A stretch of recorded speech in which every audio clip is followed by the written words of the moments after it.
What's going on, Pizza fan? Welcome back to the Pizza King podcast. Today is not Friday, it's Thursday, which is the first little change we're going to talk about today, which is we're moving takeout tips to Thursday instead of Friday to give everybody that extra day to take things in, get things implemented, and it helps, free up a little bit of time for me because with running the shop now, my Fridays are starting to get a little bit more hectic. This is week 4 of the Valrico store takeover. This week is GM planning and routines week. And up to this point, we really just been focused on stabilizing the operation, working on staffing, working on hours, setting those standards to get the floor underneath the business, right? Week 4 is where leadership habits really start to matter. This is where really most turnarounds either gain traction or they start to drift or go back to their old habits. Today is going to be an intentionally longer episode. I really want to share my screen and walk through, my weekly P&L. It's not a dashboard. It's not a summary. This is the actual tool that I use every week in my meeting with our GM, Andy. I want to really answer that question that everybody's thinking about, but nobody is, really asking out loud. And that's, are we making money yet? So we're going to talk about that. I'm going to show you my screen. We'll talk about it honestly. There's no spin on it, no fluff, no highlight reel. I will just explain, what we're doing and how we're doing financially. I will also explain why I recommend manually tracking most if not all of your key metrics before you rely on a high level report or a dashboard, and how that process really builds better GMs, not just, cleaner spreadsheets. So if you're an owner or an operator who wants more control, not more stress, this episode is for you. So let's get into it.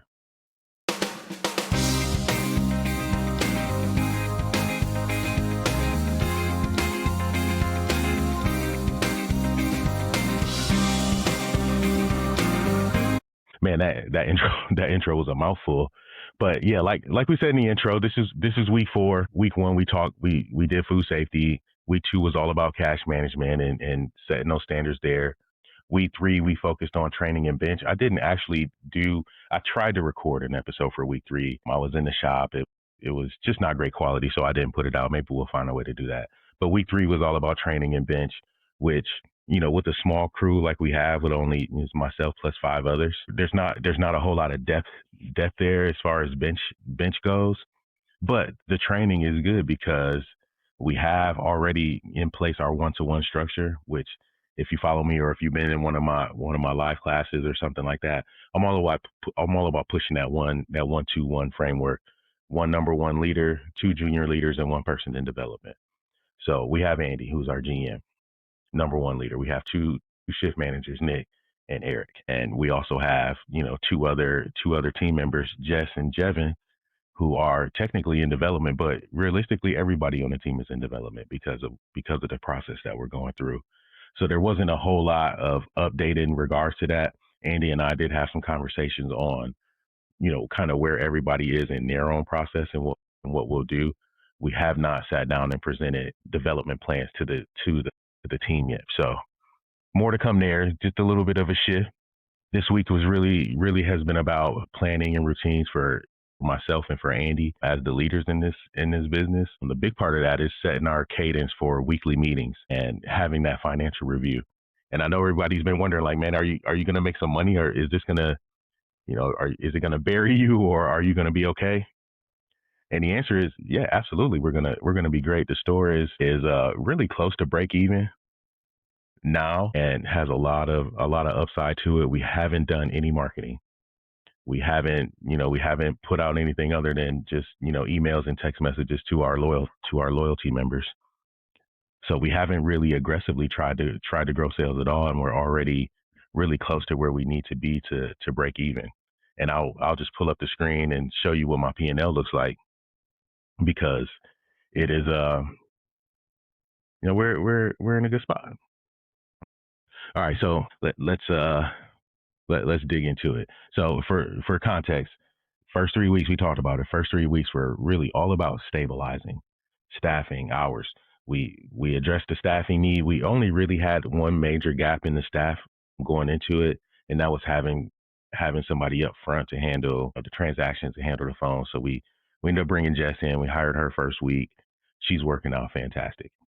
We went into addressing the hours of ops. This is actually our last week. This Monday was our last Monday. So we address hours to really create it. Well, and I'll tell you, so we're changing the hours starting February 1st. So in two days. But the idea behind it was, one, we don't really do shit on Mondays. Literally, it's costing us money to be open on a Monday. And then I had to think, like, if I had to work every hour in here by myself, what could I realistically do? And that's exactly, pretty much how we came up with the schedule. And obviously there's some data behind it. And, the store's been open for a couple of years, so there's plenty of data around day part sales, hourly sales. But we settled on 11 to 8 Tuesday through Sunday, closed on Mondays. So a 6-day schedule, which isn't crazy. So we addressed the hours, and then we began really just setting standards around, first was cleanliness and food safety, and then moving into, service, guest service, and decorum, and how we treat each other, how we treat the guests, just how we act and keep busy when we're in the shop. And we'll get more into, daily and weekly routines for the team as we get further along in the process. But first, we sure up management first, and that's what this week is really all about: is preparing Andy and the other managers for, really, really accelerating this turnaround and accelerating the growth of this business, really building habits that matter for these guys. Because, at the end of the day, pep talks don't fix margins, right? I can give all the motivational speeches I want to give. I can have all the pep talks. I can be as encouraging as ever, but that's not going to fix any of the real problems in the restaurant. So we need to create routines that promote and produce predictability in the business. Predictability makes the numbers easier to manage. You know what I mean? And the GM should own the week before the week even starts. And that's the goal here, is to have him in a place where we know what to expect. We know how to plan and adjust for all of the different,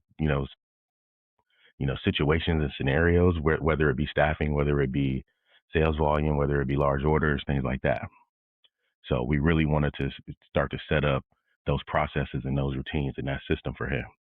The first big move, or the first big domino in that, is the weekly general managers meeting. So we decided on Tuesday mornings, but here's my advice for it: pick the same day every week.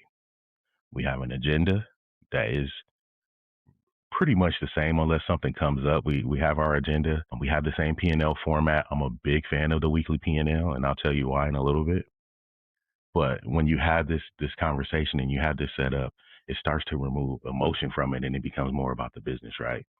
So that's exactly why we do it. And most of the conversation is around the weekly P&L, because that's a clear view of how we're performing financially.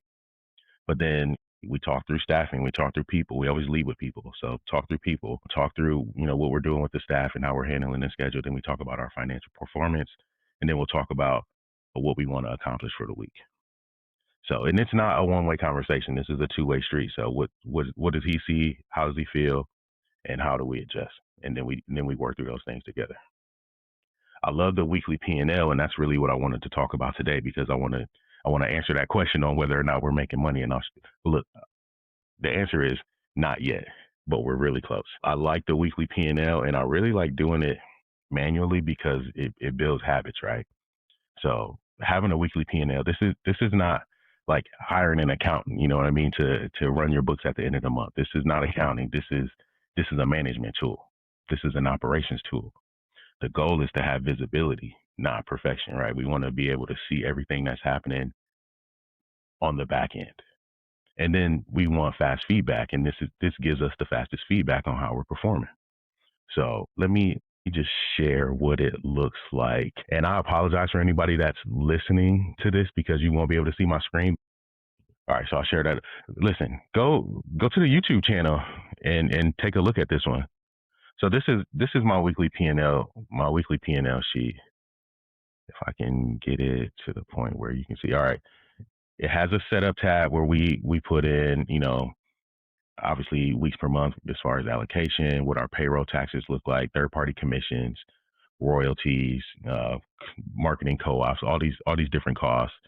Then we have our fixed cost tab, which is where we drop in rent, rent, utilities, insurance, accounting, even the debt service is all there. So we understand that weekly, our total fixed cost weekly $1,536.98. Um, so going back to the first week, and we have 3 weeks of data here.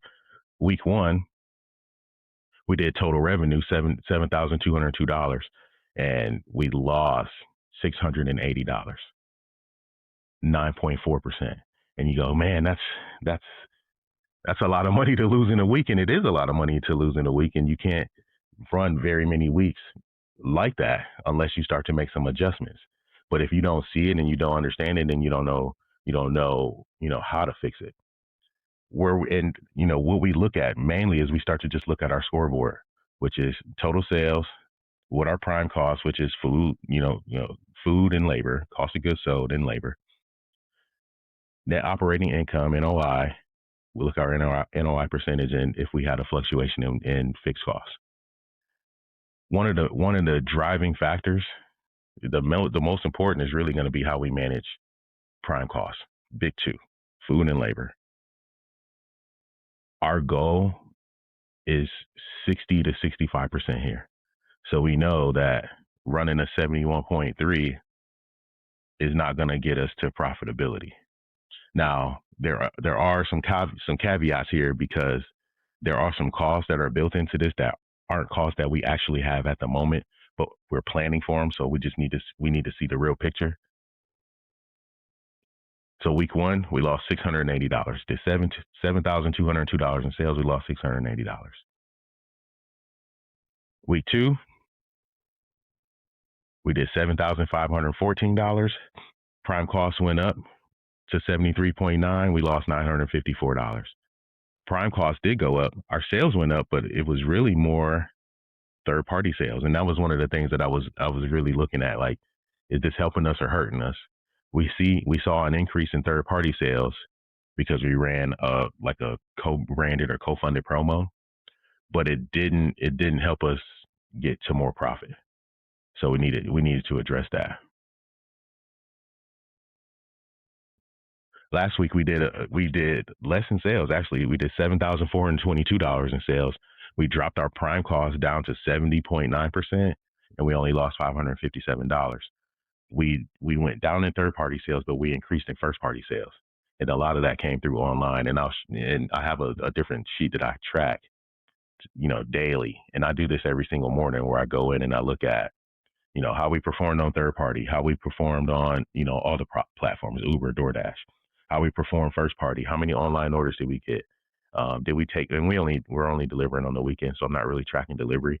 But my goal every day is for our first party online platform to beat the third party platforms, each one of them, every day. That is our path to profitability. Now I want to go and show you something, because this is a little bit deceiving, because our costs aren't necessarily as high as they look. We are not paying royalties right now. We are not paying a co-op right now. And we are not paying debt service right now. We have deferred payments on those things to build us runway so that we can quickly build ourselves up to profitability. So if you go back and look, in actuality, week one, we lost $1. Week two, we lost $275.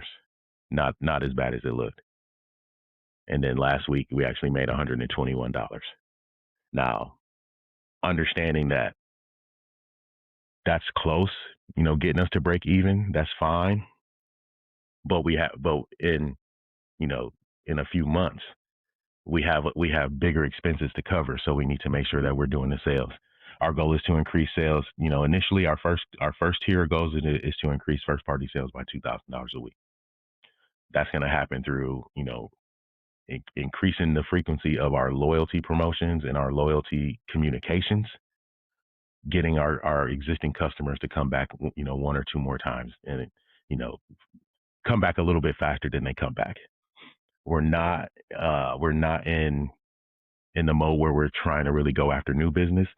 All of our efforts when it comes to going after new business is going for catering orders, school orders. We partner with a softball team to do food at their concession stands. That's going to be 50 to 75 pizzas every Saturday morning. we're working with one of the private schools, and there's a lot of private schools in our area. We're working with one of the private schools to do a lunch program 3 days a week with personal pizzas, personal calzones, and maybe some a pasta dish. So we have opportunities with channels like that. So we're really looking to do that.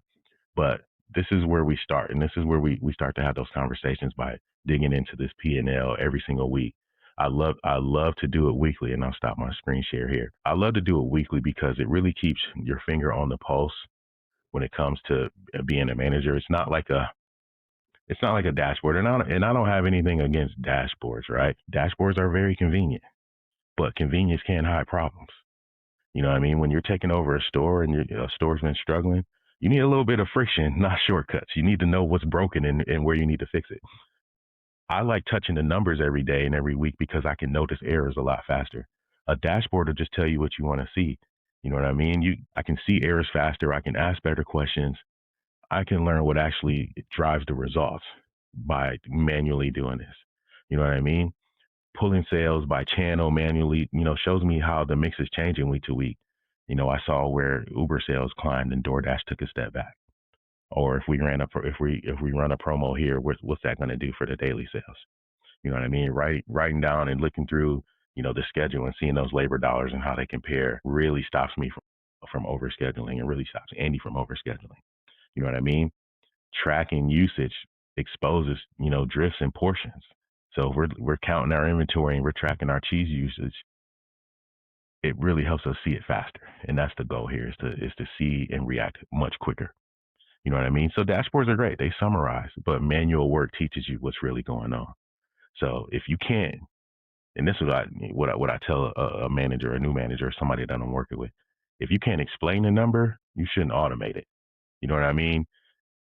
Dashboards fail young managers because they don't really understand what they do. They see green and they see red without context. They react instead of thinking. They don't know what that means or what's driving that number. They just trust reports. They trust reports that they don't necessarily understand, and that creates false confidence. Which, when it comes to, and then you move on to a better situation, or a busier store, or a different organization, and you don't know what you're doing because all you did was trust the dashboard. I didn't do you any justice if you came from me. So I want to teach what the numbers mean and what we're doing. It's great to look at a sales per labor hour number because it is very helpful. But if you don't know what's feeding that number, it doesn't mean anything to you. So for our managers, we're emphasizing on knowing where the numbers are coming from. And I'm only starting with the GM now, and then we'll work through doing that probably monthly with the shift managers. But for now, weekly review with the GM. And he can trust those numbers because he knows that we touch them every single day. He can defend his numbers in a meeting because he knows that this data is from a source that I trust. You know what I mean? That's what our development is about, is really driving the business and managing the business, not just hanging on for dear life. So, then after the habits are built, the definitions are clear, the accountability really exists, then you start to automate those things and you put it into a dashboard. So for me, I recommend, this is my tip today. I recommend spending 8 to 12 weeks manually tracking the numbers that are important to you, the metrics that mean the most to your business, and seeing what adjustments you can make, and seeing how that differs from what the dashboard is telling you. You know what I mean? Let's get these managers prepared for taking it to the next level. Let's get you out of the trenches every single day so that you can really go build these relationships in the community and grow your business. That's what we're trying to do. So that's our takeout tip for today. Happy Thursday. I appreciate you guys. If you want a copy of my weekly P&L, email me info@tyrellreed.com. I'll send that over to you. It's just an Excel sheet. Very simple, very, very old school. Compare it to your dashboard and see how you're really doing. But that's all we got today. I appreciate you guys. We'll see you next week. Go check out the Tory T's episode we dropped earlier this week. Very good conversation. Listen, we're doing some great things behind the scenes. We got Expo coming up. We got New York Restaurant Show coming up. If you want to see me speak, come see me at the Javits Center in New York. I think it's March 7th. I'll drop it on the website and put it in the notes. But come see me there. We'll be speaking and obviously enjoying some pizza around New York City. We'll be in Vegas at the Pizza Expo later in March. Make sure we all meet up there and do something. I'll be on the show floor recording some podcasts. We just dropped Lead the Shift, the 21-day workbook. I'll drop links for that. That's a free workbook to help turn a manager around in 21 days. It has daily prompts, daily accountabilities, teaches small habits every single day, much like our first leadership development book. But this one is geared more towards restaurant operations and specifically pizza operations. So go take a look at that. It's a free download. We are taking applications for our March cohort for Leadership Accelerator. I got 12 open spots to work with a leader. If you really want to if you see what we're doing, you see what we do. We reset stores, we build habits, food safety, cash management, all the way down to how we implement recognition programs and speed and excellence and back of house optimization. You want to work with me? We do a 6-week leadership accelerator program. I am taking applications now. We have 12 spots available. Cohort starts March 1st. For more information, just reach out to me by email. I'll send you a website that you can go and get a little bit more info. Or if you get the free workbook, it'll help. It'll also lead you down that same path. So come work with us. I'll be happy to talk with you. Happy to help you in your business. But until next week, y'all have a good one. Peace out.